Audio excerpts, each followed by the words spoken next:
बिस्मिल्लाहिर्रहमानिर्रहीम।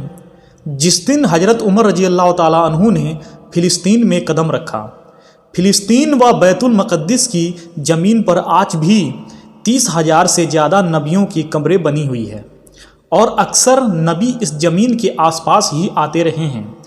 बैतुल मक़द्दिस की मस्जिद को हज़रत सुलेमान अलैहिस्सलाम ने जिन्नातों के ज़रिए बनवाया था और हमेशा से इस ज़मीन पर कभी यहूदियों ने कब्ज़ा जमाने की कोशिश की तो कभी ईसाइयों ने। इस्लाम आने से पहले यही दोनों कौमें बैतुल मक़द्दिस के लिए आपस में लड़ती आ रही हैं।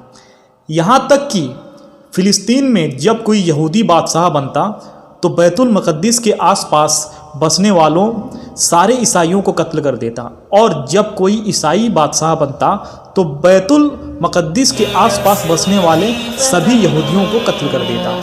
सदियों से यही होता चला आ रहा है। जब हुजूर सल्लल्लाहु अलैहि वसल्लम दुनिया में तशरीफ़ लाए और लोगों को इस्लाम की दावत दी तो आगे चलकर मदीना में एक इस्लामी हुकूमत की बुनियाद रखी गई और फिर धीरे धीरे आसपास के सभी इलाके इस्लामी हुकूमत में शामिल होते चले गए।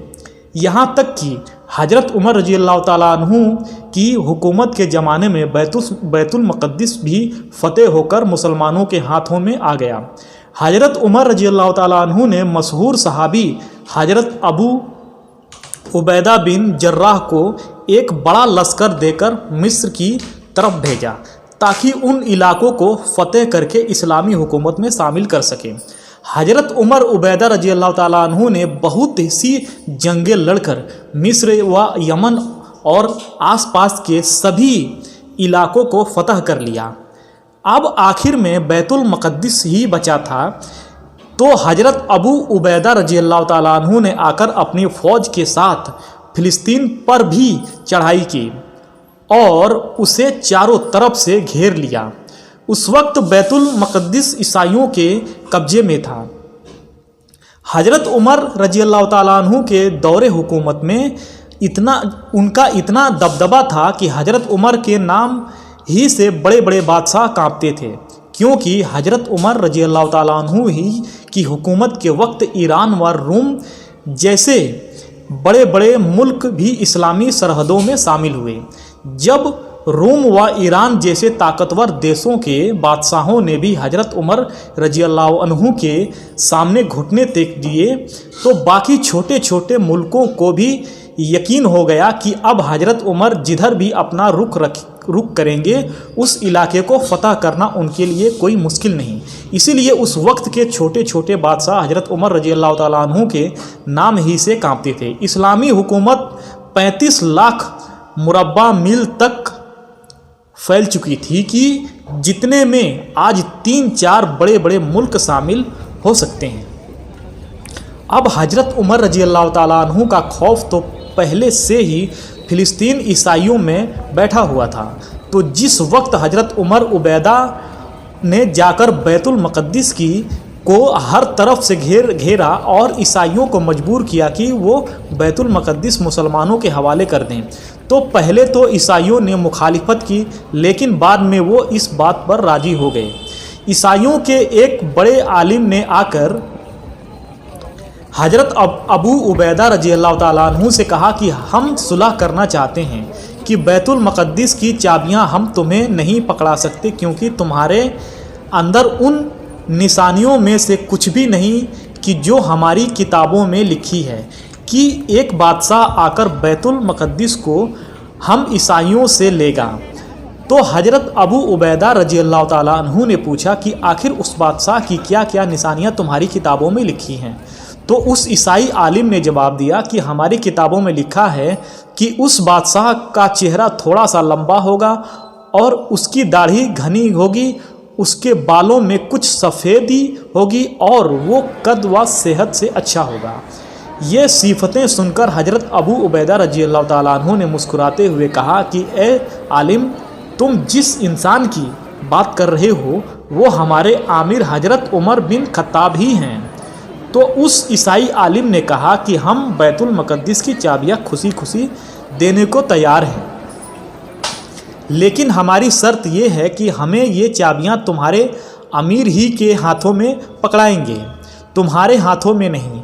तो ये सुनकर हज़रत अबू उबैदा रजी अल्लाह ताला अन्हु ने मदीना की तरफ हज़रत उमर को ख़त लिख कर भेजा कि ए अमीरुल मोमिनीन, बैतुल मुक़द्दिस फ़तेह हो चुका है, लेकिन यहाँ के ईसाई मुतालबा कर रहे हैं कि आप खुद ही फ़िलिस्तीन आकर बैतुल मुक़द्दिस की चाबियाँ अपने हाथों से लें और बरकत के लिए बैतुल मुक़द्दिस का ताला आप खुद ही खोलें।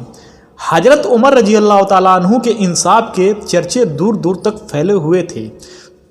वो तो एक सादा सी ज़िंदगी गुजारते, रूखा सूखा खाकर उसी पर गुजारा करते और जो भी कपड़े पहनते अक्सर उनमें पैबंद ही लगे होते। आखिर जिस दिन हज़रत उमर रजी अल्लाह ताला अन्हु को बैतुल मुक़द्दिस जाना था तो उनके पास जो कपड़ा था उसमें 17 से ज़्यादा पैबंद लगे हुए थे। हज़रत उमर रजी अल्लाह ताला अन्हु एक घोड़े पर सवार होकर अपने खास गुलाम के साथ निकले। अब फ़िलिस्तीन तो मदीना से बहुत दूर था, इसीलिए हज़रत उमर ने अपने गुलाम से कहा कि देखो भाई, मैं एक ही घोड़े का मालिक हूँ, मेरे पास और घोड़े नहीं हैं, इसलिए इस पूरे रास्ते हम दोनों में से कुछ दूर तुम पैदल चलना और मैं घोड़े पर सवार रहूँगा, और फिर कुछ दूर मैं पैदल चलूँगा और तुम घोड़े पर सवार रहना, क्योंकि अगर हम दोनों एक साथ इस घोड़े पर सवार हो जाएंगे तो ये घोड़े पर ज्यादती होगी और उमर अपनी हुकूमत में ये बर्दाश्त नहीं कर सकते कि किसी भी मखलूक पर कोई ज्यादती हो। आखिर हज़रत उमर रजी अल्लाह ताला अन्हु अपने गुलाम के साथ फ़िलिस्तीन की तरफ रवाना हुए। पैर में फटे हुए जूते थे, कपड़े पर 17 पैबंद लगे हुए थे। थोड़ी दूर खुद घोड़े पर सवार होते और गुलाम घोड़े की लगाम पकड़कर चलता और कुछ दूर गुलाम को घोड़े पर सवार करते और खुद उसकी लगाम पकड़कर चलते। कई दिनों के सफ़र के बाद ये दोनों हजरात फ़िलिस्तीन के करीब पहुँचे तो इत्तेफाक ये हुआ कि जब फ़िलिस्तीन के अंदर दाखिल होने का मौका आया तो उस घोड़े पर सवार होने की बारी गुलाम की थी, लेकिन गुलाम ने हज़रत उमर रजी अल्लाह ताला अन्हु के सामने हाथ जोड़ते हुए कहा कि ए अमीरुल मोमिनीन, फ़िलिस्तीन करीब आ चुका है, वहाँ हज़ारों ईसाई शहर के बाहर खड़े आपका इंतज़ार कर रहे होंगे, इसलिए मैं अपनी बारी छोड़ता हूँ ताकि आप घोड़े पर सवार होकर शान व शौकत के साथ फ़िलिस्तीन में दाखिल हों। लेकिन हज़रत उमर रजी अल्लाह ताला अन्हु ने कहा कि ये नाइंसाफ़ी है, जब बारी तुम्हारी घोड़े पर बैठने की है तो तुम ही बैठो, और आखिर मजबूर होकर गुलाम को घोड़े पर बैठना ही पड़ा। हज़रत उमर रजी अल्लाह ताला अन्हु ने घोड़े की लगाम पकड़ी और फ़िलिस्तीन शहर में दाखिल हो गए। ईसाई झुंड के झुंड बनाकर शहर के बाहर खड़े थे कि आज हम उस खलीफा को देखेंगे कि जिसके नाम से ईरान व रोम की हुकूमतें भी कांपती थी। आज वो खलीफा ऐसी हालत में फ़िलिस्तीन में दाखिल हुआ कि उसने अपने गुलाम को घोड़े पर सवार करके खुद उसकी लगाम पकड़े पैदल चलता आ रहा है। फ़िलिस्तीन में दाखिल होने से पहले एक नहर पड़ती थी कि जिसमें उतरकर दूसरी तरफ जाना होता था, तो हज़रत उमर रजी अल्लाह ताला अन्हु ने गुलाम को घोड़े पर ही सवार रखा और खुद अपने फटे जूते उतारकर अपने हाथों में ले लिए, अपने चमड़े के पुराने मोजे अपने कंधों पर डाल दिए और फिर घोड़े की लगाम पकड़कर नहर पार करने लगे। हज़रत अबू उबैदा रजी अल्लाह अन्हु ने जब ये मंजर देखा तो जल्दी से हज़रत उमर से आकर कहने लगे, कहा कि ए अमीरुल मोमिनीन, आप ये क्या कर रहे हैं? आपने अपने मोजे कंधे पर डाल रखे हैं और अपने जूते हाथ में पकड़ रखे हैं। आप तो इस वक्त दुनिया की सबसे बड़ी हुकूमत के बादशाह हैं।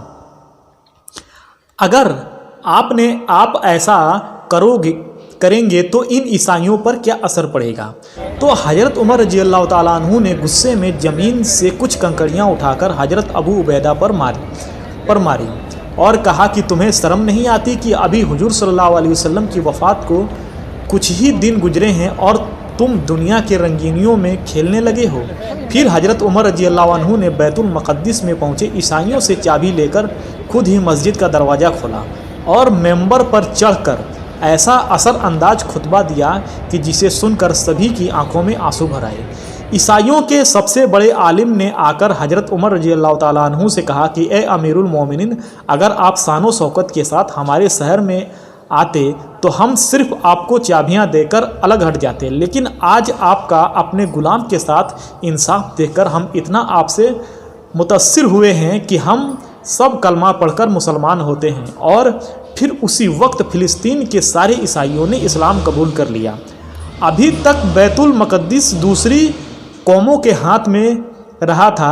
आज पहली बार हज़रत उमर रजी अल्लाह ताला अन्हु की निगरानी में बैतुल मक़द्दिस के अंदर नमाज के लिए अजान होनी थी। अब अजान के लिए किसको बुलाया जाता? तो सबकी नज़र एक ही इंसान पर थी जो कि हुजूर सल्लल्लाहु अलैहि वसल्लम की मौजूदगी में सारी ज़िंदगी मस्जिद नबवी में अजान देते रहे, और वो थे हज़रत बिलाल हबशी रजी अल्लाह ताला अन्हु।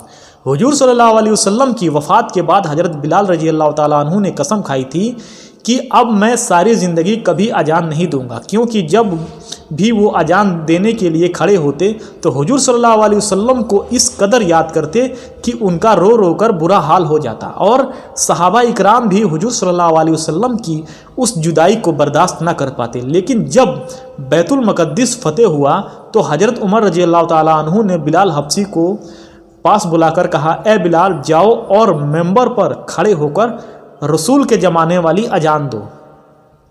हज़रत उमर रजी अल्लाह ताला अन्हु के हुक्म पर बिलाल हबशी मजबूर हो गए, और फिर उन्होंने मेंबर पर खड़े होकर जैसे ही अल्लाह अकबर की सदा बुलंद की तो हुजूर सल्लल्लाहु अलैहि वसल्लम को याद कर के सहाबा इकराम के रोने की आवाज़ें हर तरफ गूंजने लगी, और ऐसा लग रहा था जैसे दिल फटकर मुंह को आ जाएगा। हज़रत उमर का रो रो कर बुरा हाल हो गया, और फिर खड़े होकर खुतबा दिया ए लोगों, बचपन में मेरा बाप खत्ताब मुझे इस बात पर मारता था कि मैं बकरियां संभाल नहीं पाता था, और मेरा बाप मुझे ताना देता था कि ए उमर, तू ज़िंदगी में क्या कर पाएगा, तुझे तो कुछ बकरियां भी नहीं संभाली जाती। लेकिन आज रसूलुल्लाह सल्लल्लाहु अलैहि वसल्लम की गुलामी ने उमर को इतनी बड़ी हुकूमत का बादशाह बना दिया। तो दोस्तों, ये थी आज की वीडियो। अगर वीडियो पसंद आई हो तो वीडियो को दिल से लाइक और हमारे YouTube चैनल को सब्सक्राइब जरूर किए करें। अल्लाह ताला से दुआ है कि अल्लाह ताला हमारे तमाम मुसलमानों की हिफाजत अता फरमाए। आमीन सुम आमीन। अस्सलामु अलैकुम।